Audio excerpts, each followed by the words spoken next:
Shalom, salam sehat untuk kita sekalian.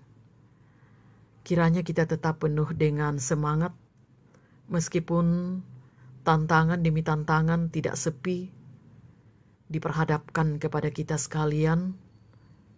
Selain mewabahnya COVID-19, juga bencana tanah longsor, banjir bandang, dan berbagai bencana lainnya.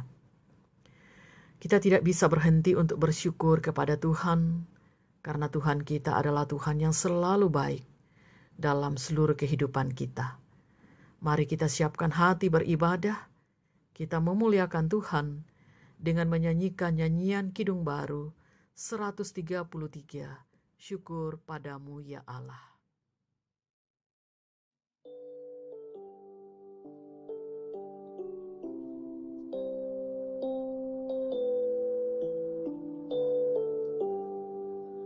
Syukur padamu ya Allah atas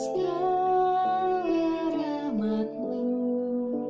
Syukur atas kecukupan dari kasih-Mu penuh. Syukur atas pekerjaan walau tubuh pun lemah. Syukur atas kasih sayang dari sanak dan teman.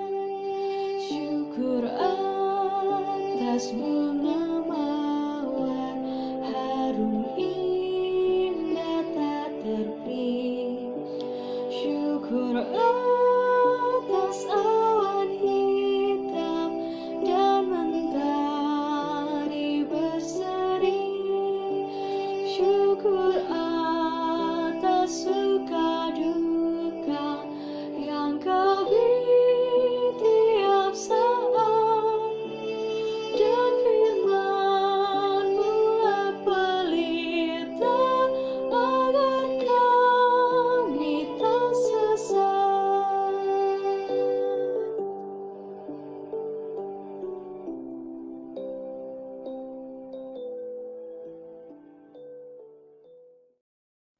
Sebelum kita membaca firman Tuhan, mari kita berdoa. Bapa di sorga, kami akan membaca dan merenungkan firman-Mu. Beri kami hikmat melalui pimpinan Roh Kudus, agar kami mengerti dan dimampukan melakukannya. Ampuni dosa kami dan bersabdalah, kami telah sedia mendengar. Di dalam nama Tuhan Yesus kami berdoa kepada Bapa di sorga. Amin. Pembacaan kita dari 2 Petrus pasal 2, ayat 4 sampai dengan ayat 10. Judul dari pembacaan kita, Nabi-nabi dan guru-guru yang palsu, ayat 4. Sebab jikalau Allah tidak menyayangkan malaikat-malaikat yang berbuat dosa, tetapi melemparkan mereka ke dalam neraka, dan dengan demikian menyerahkan ke dalam gua-gua yang gelap, untuk menyimpan mereka sampai hari penghakiman. Dan jikalau Allah tidak menyayangkan dunia purba, tetapi hanya menyelamatkan Nuh, pemberita kebenaran itu, dengan 7 orang lain, ketika ia mendatangkan air bah atas dunia orang-orang yang fasik. Dan jikalau Allah membinasakan kota Sodom dan Gomora dengan api, dan dengan demikian memusnahkan dan menjadikannya suatu peringatan untuk mereka yang hidup fasik di masa-masa kemudian. Tetapi ia menyelamatkan Lot, orang yang benar, yang terus-menerus menderita oleh cara hidup orang-orang yang tak mengenal hukum, dan yang hanya mengikuti hawa nafsu mereka saja. Sebab orang benar ini tinggal di tengah-tengah mereka, dan setiap hari melihat dan mendengar perbuatan-perbuatan mereka yang jahat, sehingga jiwanya yang benar itu tersiksa. Maka nyata bahwa Tuhan tahu menyelamatkan orang-orang saleh dari pencobaan, dan tahu menyimpan orang-orang jahat untuk disiksa pada hari penghakiman, terutama mereka yang menuruti hawa nafsunya karena ingin mencemarkan diri dan yang menghina pemerintahan Allah. Demikian firman Tuhan. Amin.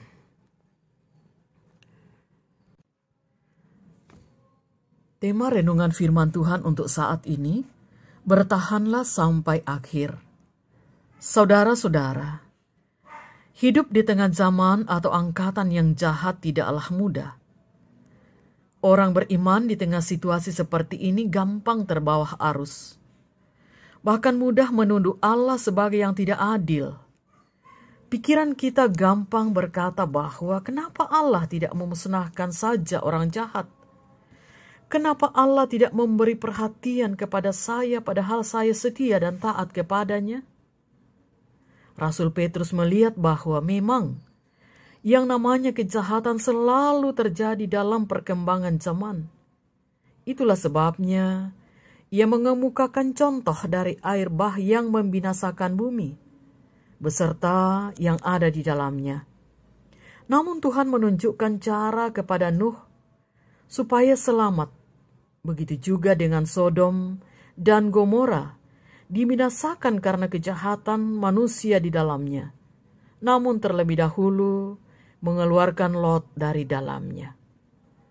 Nuh dan Lot adalah orang yang hidup di tengah masyarakat jahat dan menentang Allah. Kita bisa membayangkan, saudara, bahwa hidup dua orang itu amat tersiksa karena pasti menjadi sasaran ejekan dan cemoohan dari banyak orang. Akan tetapi pada akhirnya keduanya diselamatkan oleh Allah. Dengan mengungkapkan dua contoh ini, sebenarnya Petrus hendak menyampaikan bahwa hidup di tengah masyarakat yang menentang Allah memang berat.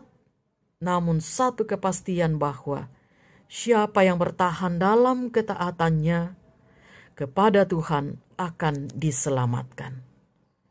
Dalam perkembangan dunia sekarang ini, banyak hal yang membuat kehidupan orang beriman tersiksa karena pengaruh kegelapan. Namun seruan Rasul Petrus ini perlu menjadi pegangan kita untuk bertahan, sebab Allah tahu menyelamatkan orang-orangnya yang saleh. Karena itu bertahanlah sampai pada akhirnya, dan andalkanlah Tuhan saja, sebab hanya Tuhan yang sanggup untuk menolong kita dari setiap persoalan yang berat yang kita hadapi. Terpujilah Tuhan. Amin. Mari kita bersyukur dan kita berdoa. Terima kasih Bapa di sorga untuk firman-Mu yang boleh kami dengarkan, patrikan di hati kami. Ajarkan kami untuk tetap setia, bertahan dalam kehidupan kami sampai akhirnya. Meskipun di sekitar kami tantangan demi tantangan semakin berat. Selain mewabahnya pandemi COVID-19, kami sedang diperhadapkan dengan tantangan yang lain. Saudara-saudara kami yang ada di Masamba dan di beberapa tempat mengalami korban banjir, bahkan banjir bandang, dan juga musibah tanah longsor, dan berbagai persoalan-persoalan lainnya yang muncul akibat dari pandemi COVID-19 dan juga banjir bandang itu. Tuhan, kiranya sentuhan yang telah mereka dapatkan dan yang terus diupayakan untuk diberikan kepada saudara-saudara kami terdampak COVID-19, terdampak banjir bandang dan tanah longsor, itu boleh memberikan kekuatan kepada mereka bahwa banyak orang yang menaruh empati untuk persoalan-persoalan yang mereka dapatkan. Tetapi kiranya tidak hanya sentuhan dalam bentuk materi, melainkan juga sentuhan rohani. Kami saling mendukung dalam doa satu dengan yang lain dimanapun kami berada. Karena ketika rohani kami semakin dikuatkan, maka apapun persoalan yang kami hadapi, kami akan dimampukan untuk tetap bersyukur di dalamnya. Bapa kami di sorga, berkati para pemimpin kami, relawan, juga petugas keamanan negara, dan semua yang mau menyatakan empatinya untuk saling menolong satu dengan yang lain. Pelihara kami dalam keluarga, Berkati anggota keluarga kami yang sudah lanjut usia, yang sedang sakit, dan atau yang sedang bergumul lainnya. Dan setiap sukacita kami syukuri biarlah Tuhan juga dimuliakan di dalamnya. Tuntun kami Tuhan untuk menjalani hari ini, pegang tangan kami, agar kami boleh berjalan melangkah dengan baik penuh selamat karena kasih Tuhan. Ampuni dosa kami Tuhan, dengar doa kami. Kami berdoa kepada Bapa melalui Tuhan Yesus, Juru Selamat kami yang hidup. Terpujilah Tuhan. Amin. Demikian ibadah kita untuk pagi hari ini, juga untuk firman Tuhan yang akan menuntun kita menjalani hari ini. Tuhan Yesus memberkati kita sekalian. Salam sehat.